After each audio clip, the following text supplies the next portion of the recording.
Hello bachcho, let's read the given question. The question says two radio stations that are 250 meter apart emit radio wave of wavelength 100 meter. Point A is 400 meter from both station. Point B is 450 meter from both station. Point C is 400 meter from one station and 450 meter from the other. The radio station emits radio waves in phase. Which of the following statement is true? Option first, there will be constructive interference at A and B and destructive interference at C. Option 2, there will be destructive interference at A and B and constructive interference at C. Option third given है, there will be constructive interference at B and C and destructive interference at A. Option fourth, there will be destructive interference at A and B and C. So we need to basically understand कि conditions क्या होती है constructive and destructive interference की when two wave interferes. So as a key concept we know जब भी दो wave interfere करती हैं so जो उनका resultant amplitude का expression दिया जाता है वो दिया जाता है under root of a1 square plus a2 square plus 2a1 a2 cos 5.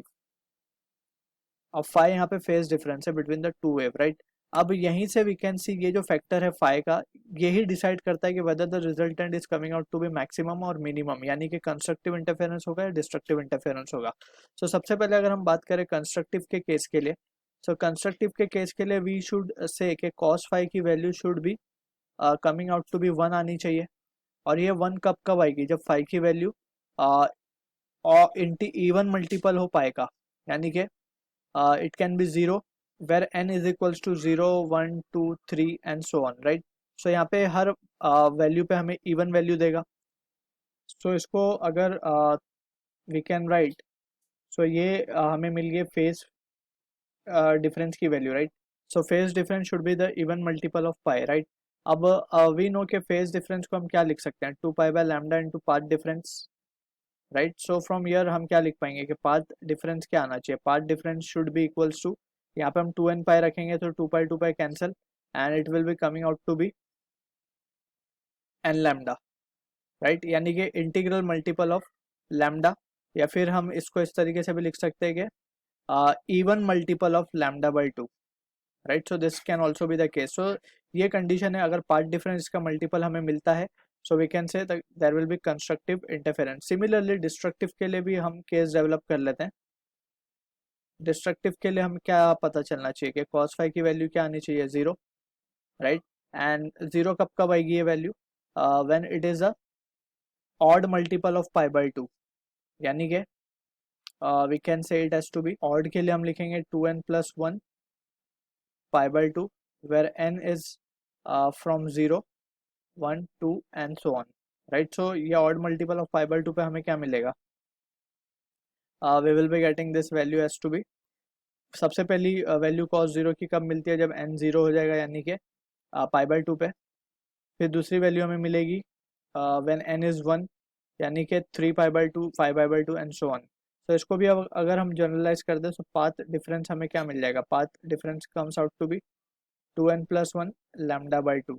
यानी कि हम देख सकते हैं कि जब ऑड मल्टीपल होगा पाथ डिफरेंस तो डिस्ट्रक्टिव इंटरफेरेंस हो रहा होगा, जब इवन मल्टीपल होगा लैम्डा बाई 2 का तो कंस्ट्रक्टिव हो रहा होगा. सो ये रिजल्ट को यूज करते हुए we will analyse the given question. अब हम अगर ध्यान से देखें सो हमारे पास दो स्टेशन गिवन है, राइट? एक स्टेशन ए मान लेते हैं, एक बी मान लेते हैं. रेडियो स्टेशन दोनों ही एमिट कर रहे हैं 100 मीटर की वेवलेंथ. एंड लेट्स से हमारे पास एक पॉइंट है, पॉइंट ए इज 4 मीटर, यानी कि इसको हम रेडियो स्टेशन 1 मानते हैं, इसको रेडियो स्टेशन 2 मानते हैं. सो एक पॉइंट ए है जो कि दोनों से दूरी इसकी सेम है 400 मीटर, राइट? सो 400 मीटर जब है दोनों से दूरी इसकी, so we can say path difference क्या होगा? जब वेव यहाँ तक पहुंचेगी तो दोनों इक्वल डिस्टेंस ट्रेवल करके पहुंचेंगी, तो पाथ डिफरेंस विल बी 0. और अगर पाथ डिफरेंस 0 हो गया दैट मीन्स पाथ डिफरेंस 0 का मतलब ये है कि फेज डिफरेंस 0 होगा. फेज डिफरेंस कहाँ पे 0 हो सकता है? We can say phase difference will be 0 in case of constructive interference. Constructive के केस में हमें cos 0 की वैल्यू 1 मिलेगी, राइट? सो ये कंडीशन सेटिस्फाई होगी. So this will be the case of constructive interference. So A से तो हमें ये पता चल गया कि ए में कंस्ट्रक्टिव इंटरफेरेंस होगा, तो we are writing it as abbreviation as CI, constructive interference, right? अब हम बात करते हैं बी की. सो बी में भी सिमिलरली बी भी 450 मीटर दूर है, यानी कि बी भी इक्वली डिस्टेंस की दूरी पे है from both the radio station, right? So यहाँ पे भी हम स्ट्रेट अवे सेम प्रोसेस से बोल सकते हैं कि यहाँ भी कंस्ट्रक्टिव इंटरफेरेंस हो रहा होगा। ठीक। सी जो है थोड़ा सा वेरिएशन सी के अंदर है। सी जो है it has been given that point से 400 meter from one station. Let's say C कुछ यहाँ पे है, this distance is 400 meter and radio station 2 से जो इसकी दूरी है वो है 450 मीटर। अब यहाँ पे कुछ पाथ डिफरेंस आ रहा है। Path difference is coming out to be what? Path difference is coming out to be, for C हम लिख रहे हैं पार्ट डिफरेंस आ रहा है 450 minus 400, it is coming out to be 50। अब यहाँ पे हम देखें तो वेवलेंथ है 100 एंड पाथ डिफरेंस है 50। सो यहाँ पे क्लियरली वी कैन सी, अगर हम इसको देखें so we can write this as to be lambda by 2 लिखा जा सकता है इसको, राइट। 1 इंटू लैम्डा बाई 2 लिख सकते हैं। 50 को हम क्या लिख सकते हैं? 100/2 यानी कि लैम्डा बाई 2 बेसिकली, क्योंकि लैम्डा इज गिवन एज 100। सो यहाँ पे हम अगर एनालाइज करें सो ये वैल्यू हमसे मैच होती हुई लग रही है कंस्ट्रक्टिव के केस की, राइट। सॉरी, डिस्ट्रक्टिव के केस की, जहाँ पे वी हैव डिस्कस के पार्ट डिफरेंस जो होना चाहिए ऑड मल्टीपल होना चाहिए लैम्डा बाई 2 का। सो यहाँ पे ऑड मल्टीपल आ रहा है लैम्डा बाई 2 का। सो वी कैन से सी पे जो हो रहा होगा डिस्ट्रक्टिव इंटरफेरेंस हो रहा होगा।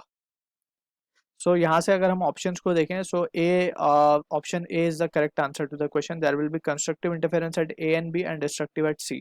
सो I hope you understood the solution. All the best.